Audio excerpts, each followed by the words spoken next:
an old episode from the podcast that we did called. Hold on. I'm sitting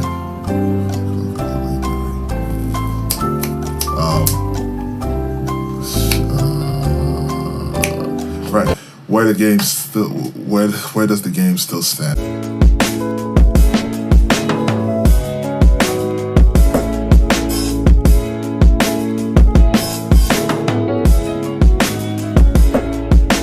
Welcome back to the channel. I'm your host Osa. So in this video I'm going to react to an old episode from the podcast that we did called Where Does the Game Stand Today? So link in the card box up above. So in that podcast, mainly for a quick summary, we're just talking about mainly rap music, the rap genre for music, and all the artists that are associated with rap, right? And one of the people that we did talk about, besides all that, so all the artists that are associated with rap in general. So interesting enough, recently Rolling Stones came out with their top 100 albums of the decade. So, which I thought was like, okay, I didn't even know they even did that, but it's the first time that I'm even aware of a decade list to begin with. I thought that was pretty cool. That was something I was even thinking about, like, damn, like, what albums would you put as a album of a decade type of thing, you know, like what was really like, you know, gravitas, or not necessarily gravitas, but it was just like, you know, monumental type of albums, right? And so to my actual surprise, rap was really heavily represented in that list. A lot of people were there. Guys like Young Thug was there. Nicki was there. Cardi was there. Kendrick, Drake, obviously, those guys were there, as well as Kanye West, of course. This is for between 2010 and 2019, right? So, you know, a lot of rap artists was there. A lot of people that were also associated with rap, like Beyonce was associated with rap, you know, but she's a pop star, was also there as well, and which was cool, which I thought was pretty cool. I think having a lot of representation of a lot of rap artists was there was pretty nice. Kind of shows, you know, tells you where the culture is, and accurately, where the culture is accurately, instead of seeing a whole bunch of albums that are like really like I haven't even heard that even existed. There are some albums out there. There were some albums on the list that I haven't heard at once, that I haven't heard about at all. So in terms of that, that's still there, but I mean, this was an album from the top 100 albums that ever came out. So that's whatever across the genre was that, whatever across the genre, whatever type of albums that would really hit in terms of like sales, or like market sales, record sales, album sales, and whatever albums that hit that year, what else on the list, right?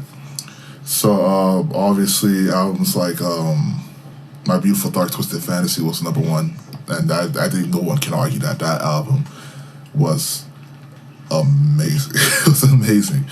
Yeah, that was a fantastic album. I think definitely Kanye's best work, bar none. Or maybe top. No, I won't say it was his best work. That's debatable. Let's say I'll probably put it around top three easily. So. In terms of that, Kanye was up there. Drake had a few albums up there. Take Care being the highest at 3, which that's at 2. But I don't say his album Lemonade was at 2, but right. So yeah. So Drake was at 3 with Take Care, which I think was again his best work to date right now. Yes, definitely his best work to date. Kendrick was right behind him at 4, which is also, I mean, both Kendrick's album, which was To Pimp a Butterfly, being at 4, and Take Care at 3. I think those are interchangeable. Like you can, either or you want, either or putting them over each other. You can put one at 3, one at 4. That's no one's not gonna complain on that. But Drake had a couple albums. He had If You're Listening It's Too Late up there, which was surprising to me. He also there was probably another album, but I didn't really. No, I think those are the 2 albums he had there. Kendrick had his Good Kid, Mad City album there as well. somewhere around 17 or so, which I thought should have been higher, but yeah. You had rappers again, like Nicki was there with her, I think Pink Print was there. Lizzo, I don't know. Lizzo was there. Lizzo was there somehow.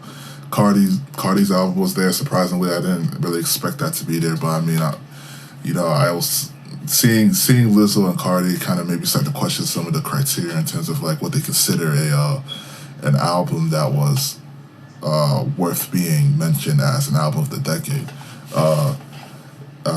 Niggs in Paris was there, which was no surprise there. That album, when that came out, was fantastic. Still playing it today too. What else? Those are some of the notable albums that I've noticed. But a lot of different people there. But the person that I was looking for or kind of expecting but wasn't there and was shockingly surprised about that was J.Cole. Cole had a classic album this year, in this decade, and that happened around 2014, at the end of 2014, called 2014 Forest Hills Drive. 2014 Forest Hills Drive, I remember when that came out, was like, I mean, that was the talk. That album, everyone talked about it for that whole entire month of December into January. I mean, people were still playing that album for months on end. And the fact that album was not even in the top 100 at all for them was kind of crazy to me, because now I had to think about, what was the criteria, right? So what is the criteria for the Rolling Stones to put up which album they wanted to put up for top 100 of the decade? So, and then I read, this is probably because J. Cole's album is mostly a rap type album. There's not a lot of singing. That album is more rapping, more spoken word, more poetic type than anything about pop related or singing related, In terms of songs like Kanye West, there are some pop elements in Kanye West is my Dark Twisted Fantasy, even in Niggas in Paris a little bit. Take Care, of course, like The Weeknd is singing most the majority of that album. To Pimp a Butterfly, there's a lot of more different types of elements in terms of like African type elements, other types of I don't really say singing, but I can understand that there were certain pop elements in To Pimp a Butterfly that would have it be placed in that list. But because of the weight of that album, yes, it should be top 5 easily. But because there was a pop element, it was able to enter that list to begin with. So that's there too as well. So I can understand, obviously Beyonce's a pop star, sass singer. Cardi, Nicki Minaj both have singing elements in their albums. Absolutely, even thinking about it now, even with Nicki Minaj, like there's songs that she sings a lot in, which is kind of surprising, because I always see her as a rapper, but give into that, that's fine. But other than that, J.Cole's 2014 Forest Hills Drive was a monumental album, definitely a game-changing album. Like it completely usurped all the other rap albums that year easily. But for that year, 2014, easily, but for some reason it wasn't placed on that list. So I was like, oh man, this is kind of ridiculous to me. But then you had to think of, okay, what are the criteria? It had to be some type of pop-related kind of albums, or some type of pop elements in that album there, and there wasn't. If to my knowledge, to my recollection of the album, no, there definitely was not. It was more of a straight rap, spoken word type of album there for sure. Notable songs from the album there, Wet Dreams was there. Old Three Adolescents is fantastic. It's a great song of just talking about, two different walks of life basically who are friends, they're having two different paths, and one guy who's kind of, ready to kind of leave the hood out, ready to kind of leave from the hood to better himself, wants to come kind of getting drawn back by it, but his friend who was part of it already is basically pushing him to at least be better. right? There's that. Fire Squad, A Tale of Two Cities, great. Central Pay, of course. GLMD, Normal Miles, one of his popular ones there. Apparently, Love Yours, great. Note to Self was that's more of his extra, outro, but 13 songs really, and a very condensed album for sure. And no, and one of the things he never had, I think, too, was no features. There was absolutely nobody he featured in his album, and this was a classic album through and through. All the songs straight fire, and for the fact that he didn't have this album up in the top 100 was, I think, it's much more of a travesty to me than anything. I think it's definitely an oversight at the very minimum. At the maximum, it's crazy, to say the least, right? Completely well-deserving of being on that top 100 list, for sure, somewhere. At least top 30, right? Top 30. I'll give it top 30. All right, I won't use my bias in here for that, but I'll give it top 30. It should definitely be top 30 albums of the decade. I want to kind of shift to, Cole as he is after that album, right? So one of the dangers of, having such a great album is that now that bar is, set to the fucking moon.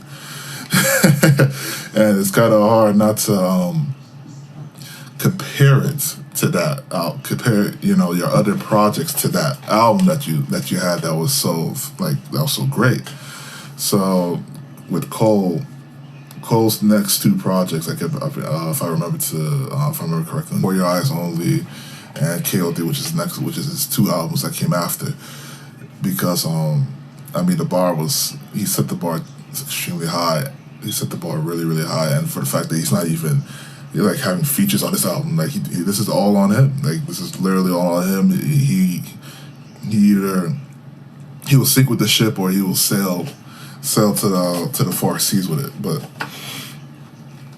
I think that setting the bar that high, I think that's really tough to really compare somebody fairly in terms of whatever projects that they come out with, because they and I think that's why maybe some artists kind of hesitate to make an album like that, because it's okay, I want to make a good album. I want to make an album that's people fuck with, people are really bumping to. But if it's too good, then the bar is set so much that there's nowhere to if there's nowhere to really go from there. And if you put something that's not up to par, but it's a really good project. KOD is a good project, right?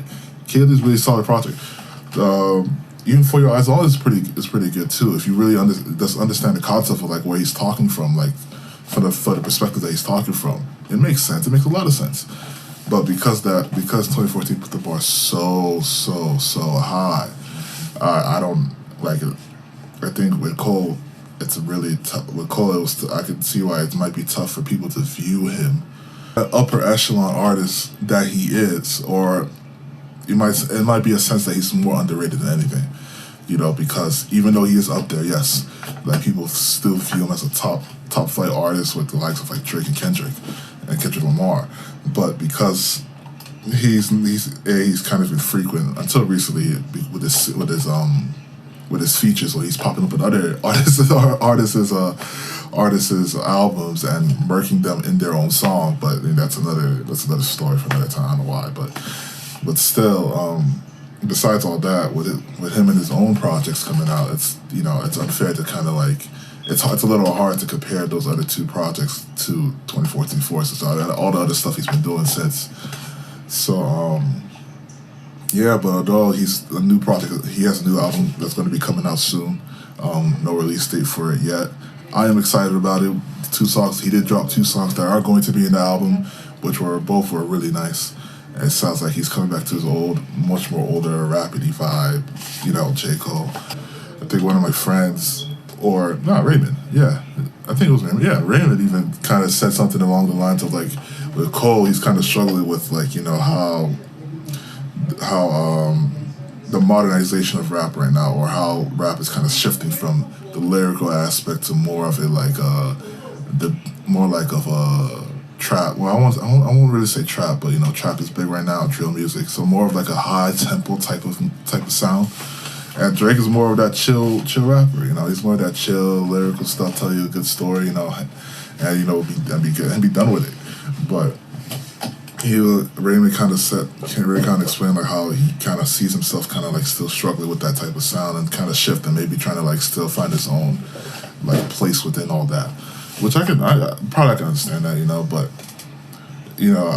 adaptability in music is huge. Like you need to do that, which I understand, but I like his sound. Like personally for me, I like the sound that came on that he came on with. Like I've been a fan of him since like '09 when the warm up came out. I've been a fan since then. So I like old Cole, but I understand the whole entire to still stay relevant. You always have to adapt. Adaptability is always key. And with guys like Drake easily he was always adapting his sound. Like like what Drake sounds now wasn't what Drake sounded 10 years ago. Not even the slightest. But yeah. So hopefully I'm looking forward to the album. Cole, All Love Here. If you ever somehow on the off chance see this video, I don't know how, but Cole, All Love Here. We're hoping the best for him. So. My dissertation of the album, or what if you want to call it a dissertation, still stand today. Absolutely, the album is an absolute fucking classic. The album should calmly be in the Rolling Stones top 100 list on the decade, easily top 30, if not even top 20. We'll even go top 20. I'll go top 20. Fuck 30. It should easily be top 20, easily.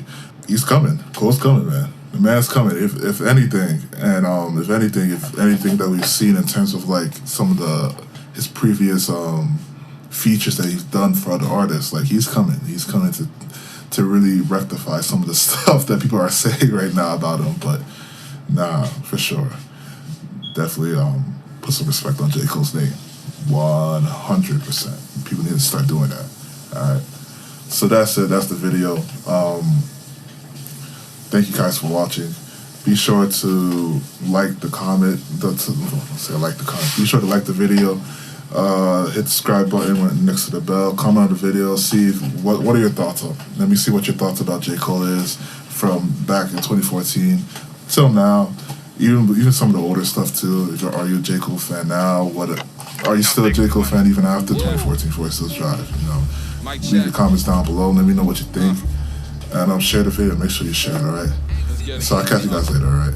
Peace. Yo, the world need direction, and your girl needs attention. Her tongue curled, then that booty flexing. Think I seen her on my snap with a cap that said, put some sense in if you wanna view me sexing. This ain't censored, I'm telling the youth. What you think lies outside or shelter.